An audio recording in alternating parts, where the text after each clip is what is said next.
All right, so today we're going to take a trip to Bodh Gaya in India. Okay. And, like a lot of places we talk about on this show, Bodh Gaya is more than just, like a historical site. Right. In fact, over 2,000 years ago, this was the very place where Lord Buddha attained enlightenment. Yeah, it's one of the, the four most important Buddhist pilgrimage sites. Yeah. And it's even a UNESCO World Heritage Site. Wow. Yeah. So for our listeners today, we really want to, explore why this place resonates so deeply with so many people. Yeah. And not just from, the historical perspective, Right. but also spiritually and culturally too. Absolutely. So we've gathered, quite a bit of information about Bodh Gaya from, a variety of sources.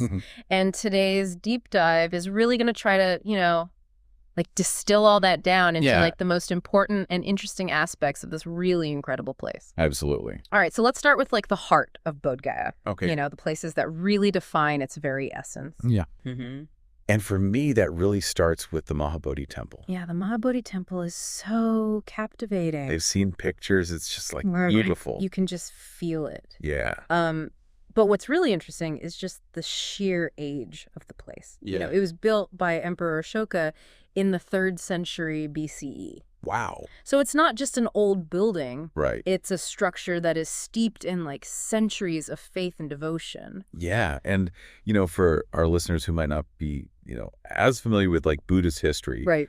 Emperor Ashoka was a huge figure. Oh, yeah. Pivotal in the spread of Buddhism. Right. So him building this temple really marks a significant moment. Yeah. In the, the history of Buddhism.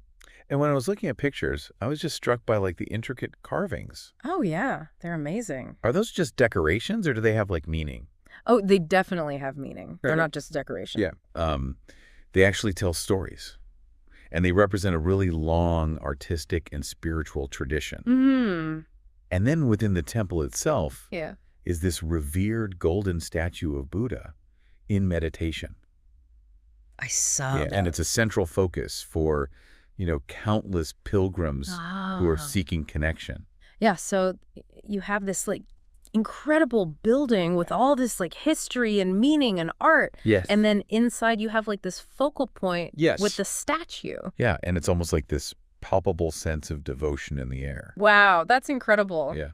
So, okay, so we have the Mahabodhi Temple. Yes. What else is there, right there? Well, right there, incredibly, is the Bodhi Tree. Oh, yeah, I've heard of that. So the Bodhi Tree. Now, this isn't the original tree. Right. But it's a direct descendant. Oh, wow. Of the tree where Siddhartha Gautama, the historical Buddha, attained enlightenment. Over 2,500 years ago. Yeah. Wow. It's amazing. So this living tree right now is descended from the actual tree. A continuous lineage. That's wild. Yeah. That's really cool. It is a powerful connection. Yeah. So for our listeners who might not understand, why that's such a big deal, why is that so important? Well, for you, the Bodhi tree really represents the very essence of Buddhism's origin. Okay. The beginning. Yeah, the very beginning. Oh, wow. And you'll see pilgrims there all the time meditating and praying. Under this tree. Yeah, and it creates this incredible atmosphere wow. of spiritual energy and remembrance. Huh. And it's a tangible connection to that really foundational moment in Buddhism. So I was reading that Bodh Gaya isn't just about this single point of enlightenment. Right. It's actually become this meeting point of different Buddhist traditions. Yes. From all around the world. It really has.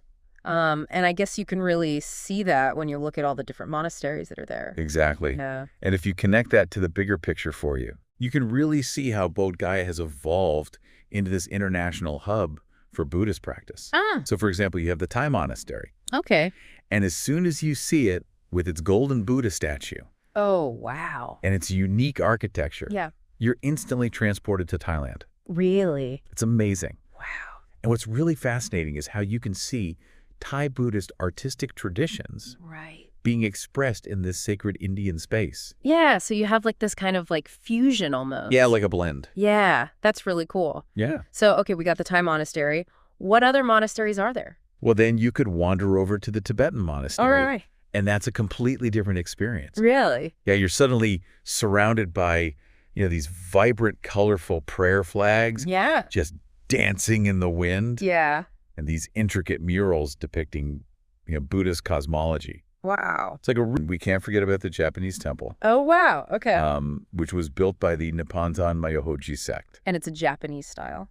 Yes. Wow. Yeah. And it radiates this profound sense of serenity and stillness.